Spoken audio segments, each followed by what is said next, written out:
parle de ça. Mamadou Sy Tounkara. Très bien. Malick Diop, moi j'ai eu l'agréable surprise de vous avoir rencontré sur le terrain. Une fois que j'étais en visite auprès de parents à Amitié.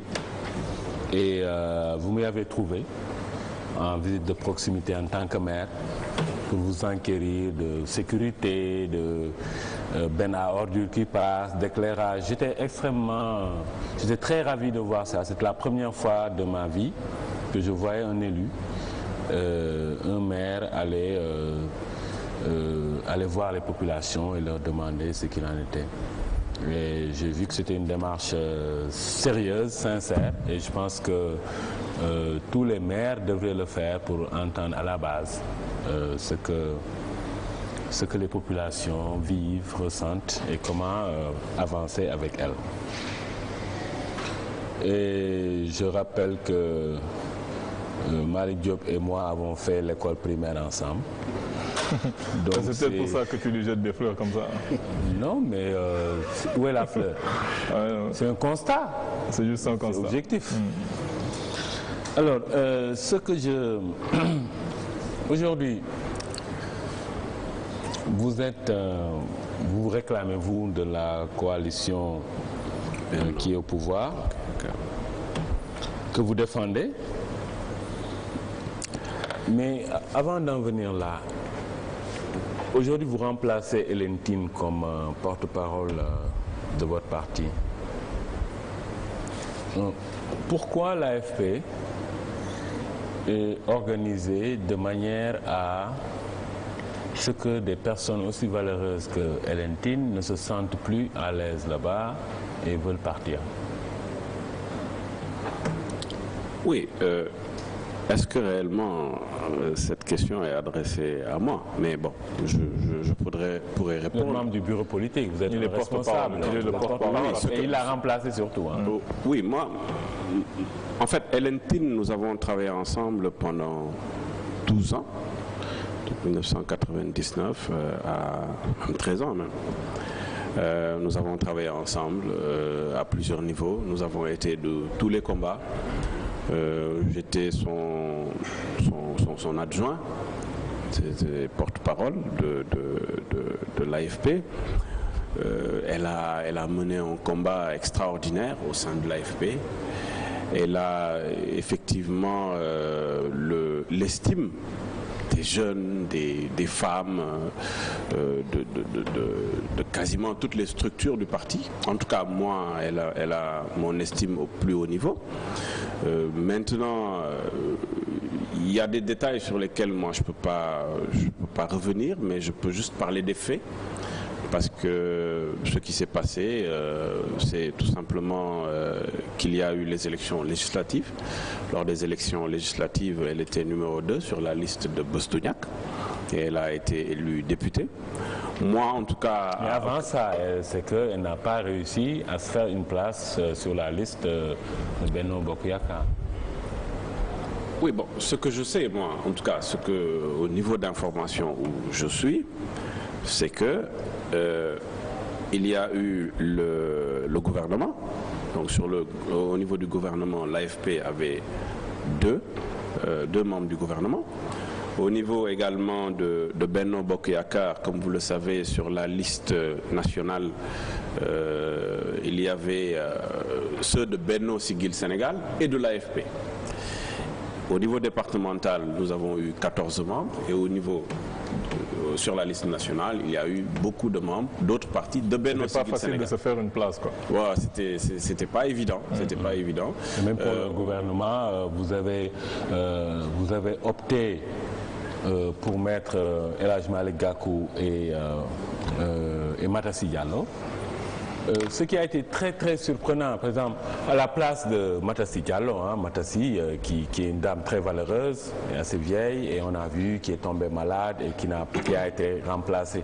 Alors, mettre Matassi Diallo à la place de Hélène Tine ou Matassi Diallo à la place de Malick Diop ou Mbaye Dione, cela a été une très grande surprise, et ce choix de votre bureau politique ou de Moustapha Niasse, de casting.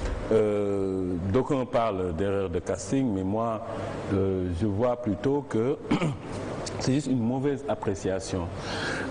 Pourquoi je dis ça, Malick Diop? Parce que si on regarde bien la trajectoire de l'AFP, née, comme vous avez dit, en 99, en 2000, l'AFP avait réussi la prouesse d'avoir presque 17% des 16,77. Et après, en 2007, l'AFP est tombé bien bas avec moins de 6%, avec 5,93%. Alors, et après, il y a eu la coalition. Même avec la coalition, l'AFP n'est jamais remontée jusqu'à 17%, parce qu'avec la coalition, vous avez eu 13% derrière Macky Sall. Alors, comment vous appréciez-vous cette dégringolade? Oui, je terminerai avec Hélène pour dire que, en tout cas, moi, j'ai pas eu écho d'une quelconque sortie de Hélène Tine de l'AFP. On n'a jamais parlé de la démission de Hélène Tine de l'Alliance des forces de progrès. Aujourd'hui, elle a été, en tout cas, elle n'est plus responsable de Thiès. Elle a été remplacée. Oui. Bon, ça c'est une réalité, mais je parle de Hélène Tine en tant que membre de l'Alliance des forces de progrès. Ce que je peux dire en tout cas, c'est que Hélène Tine est toujours membre de l'Alliance des forces de progrès. Moi, je n'aurais pas dit ça, parce que Malick Diop, on ne peut pas être membre de l'AFP et s'inscrire sur une liste concurrente, se faire élire sur cette liste-là. Ça veut dire que votre parti, ce n'est pas un parti. Aucun parti sérieux et normal ne peut accepter cela. En tout cas, jusqu'à aujourd'hui, elle n'a pas dit. Donc votre parti n'est pas normal. Maintenant, bon, c'est pas un parti normal. Malick Diop, quel parti au monde va accepter que ses membres se fassent élire sur une liste concurrente? C'est votre point de vue. Oui, mais ça n'existe nulle part, ça. Est-ce qu'il s'agit réellement d'une liste concurrente? Parce qu'eux, ils sont dans Benno Bokk Yakaar. Bon, Bessouniac, c'est une liste concurrente. C'est une liste, en tout cas, qui aujourd'hui est fait. Enfin, ils sont actuellement membres. Mais Hélène Tine vient juste de dire qu'elle a été remplacée de Thiès.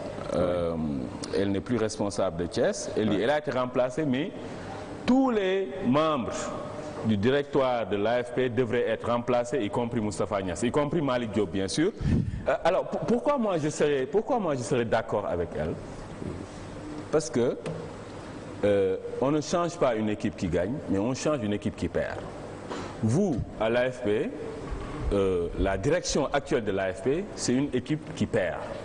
C'est une équipe qui a beaucoup perdu depuis 2000, en termes d'électorat, et surtout en termes de perception. Regardez ce qui s'est passé.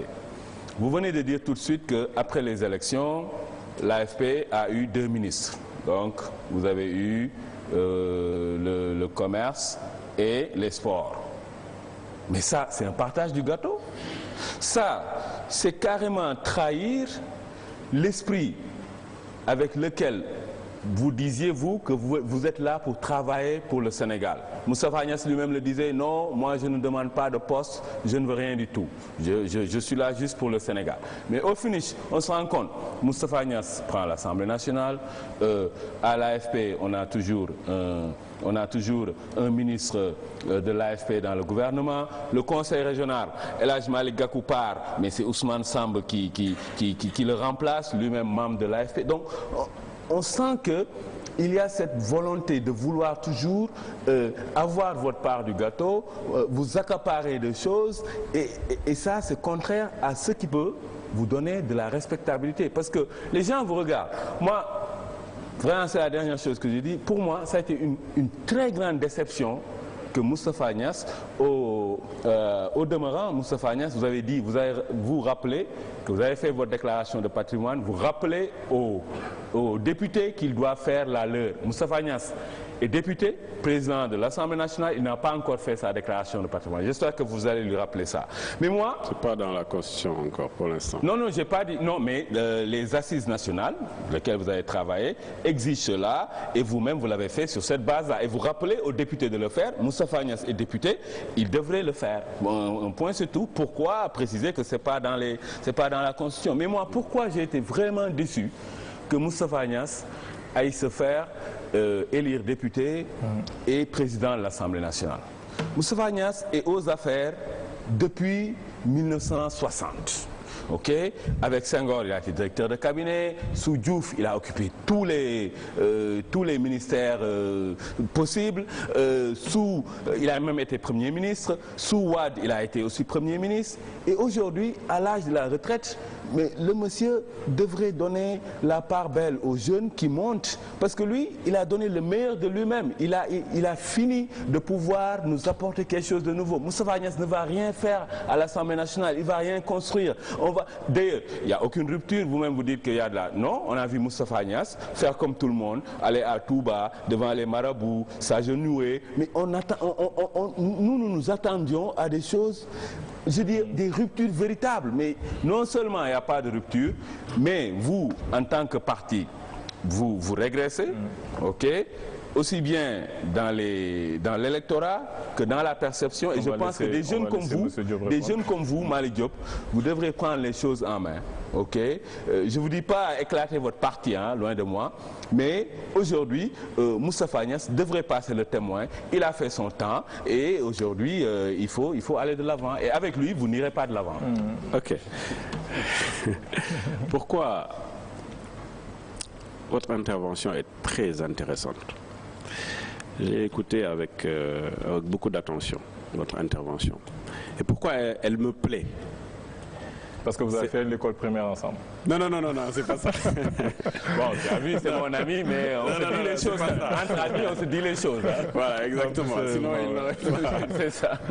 Donc, pourquoi je dis que c'est extrêmement important et intéressant? C'est parce que c'est la question que se pose le commun des Sénégalais. Et il est important d'expliquer aux gens pourquoi telle chose. Quand vous dites aujourd'hui qu'il y a une régression au niveau de l'Alliance des forces de progrès, je vous dis non. Je ne peux pas dire oui. Ça non, je dis non. Non, si vous dites oui, vous êtes exclu du parti, ça c'est clair. Preuve à l'appui. Ça c'est clair. La première chose, c'est qu'effectivement, 2000 comme 2001, nous avions eu 16,7%. C'est un fait. En 2007, 5,9. 5,93, c'est vrai. Mais il est important de rappeler qu'en 2007, ce sont des élections qui ont été contestées. Oui. Jusqu'à preuve du contraire, personne n'a prouvé les fraudes. Ah oui, Wade avait gagné. Haut la main. Je peux continuer? Oui, bien sûr. Niasse avait même promis de ne plus participer à des activités donc électorales. Il a un peu fait du wax-waxet. Ah oui. Non, pas un peu, il a beaucoup. Je peux continuer? Bien sûr, bien sûr. Qui parle de wax-waxet, c'est que le champion du wax-waxet, c'est le président sortant. Donc, je dis... Tous les politiciens font du wax-waxet. Je dis... On le laisse terminer parce qu'on arrive un peu à la fin de cette En 2012, l'arène politique a complètement changé. En 2012, il y a eu des convergences autour de candidatures. De candidatures qui avaient de l'espoir derrière. Et parmi ces candidatures, il y a eu la candidature de Moustapha Niasse, il y a eu la candidature de Macky Sall, le président actuel. Et aujourd'hui, quand vous prenez Benno Bokk Yakaar, Moustapha Niasse est arrivé juste derrière le président de la République actuelle. Alors, coalition, hein, vous étiez en coalition. En coalition, mais le candidat, c'était Moustapha Niasse. Oui. Candidat de la coalition. Ce n'était pas le candidat de l'AFP en 2012, c'était le candidat de la coalition. Macky Sall était candidat d'une coalition. Oui. Mais Moustapha Niasse lui-même pèse 5,9%. Hein? En tout cas en 2007. C'est pour ça qu'il a eu 13,5% en 2012. Ouais, avec sa coalition. En tant qu'analyste politique. Non, avec sa coalition. Il y a une grosse incohérence parce que de 2007 à 2012, il y a eu un bond énorme de Moustapha Niasse au niveau de l'arène politique. Mais 2007, maintenant, il était seul, 2012 il est en coalition, c'est normal. 2007 c'était une coalition appelée Alternative 2007. Oui. Il y avait qui? Il y avait personne que lui. Il y avait qui en 2007? Personne. C'était les mêmes partis. Est-ce que je peux continuer? Parce que sinon, bien sûr, je vais prendre quelques minutes de mon ami. Bien sûr. Donc, je disais que de 2007 à 2012, il y a eu un bond fulgurant même de Moustapha Niasse sur l'arène politique, avec tout un espoir autour de ça. Beaucoup aujourd'hui, enfin en 2012, lors des élections, se disaient que c'est le président idéal. Alors, avec bien entendu un programme cohérent et tout. Maintenant, vous dites que celui-là, qui a toute cette expérience-là, qui a aujourd'hui, je pense que le Sénégal aujourd'hui a une chance inouïe de l'avoir jusqu'à présent dans l'arène politique et en gestion des affaires. Je donne juste un exemple très simple. Moustapha Niasse, président de l'Assemblée nationale, devant François Hollande, vous avez suivi son passage ici, mais la prestation qu'il a effectuée ce jour-là, c'était la fierté du peuple sénégalais. Il a juste parlé, un discours. C'est surtout la fierté de l'AFP. C'était la fierté de l'AFP. Là, vous êtes très partisan. S'il a parlé à un politicien, à un député et tout ça, là. Si c'est la fierté de l'AFP, est-ce que ce sont des discours qui vont nous faire avancer? Aujourd'hui, on vous a... Mais là, on est un peu à la fin. Manon, termine question. Vas-y, vas-y. Donc je dis, si c'est la fierté de l'AFP, c'est la fierté du peuple sénégalais. Non, l'AFP, c'est pas le peuple sénégalais. Il l'a fait. Non, parce que lui, c'est le président de l'Assemblée nationale du Sénégal. Oui. Quand il fait une prestation à l'extérieur, comme il a fait au niveau de l'Assemblée nationale en Côte d'Ivoire, c'était extraordinaire. C'était la fierté du peuple sénégalais. Ce qu'il a fait également ici, même en termes de gestion, dans le cadre de l'Assemblée nationale, des ruptures dans le cadre de l'Assemblée nationale. Quelle rupture il y a eu à l'Assemblée? En ce moment, il n'y a aucune rupture. Il va à tout bas comme tout le monde faisait. On n'a pas aujourd'hui le temps de faire tous ces éléments-là. On ne voit pas de rupture. On le laisse conclure. On est vraiment à la fin de...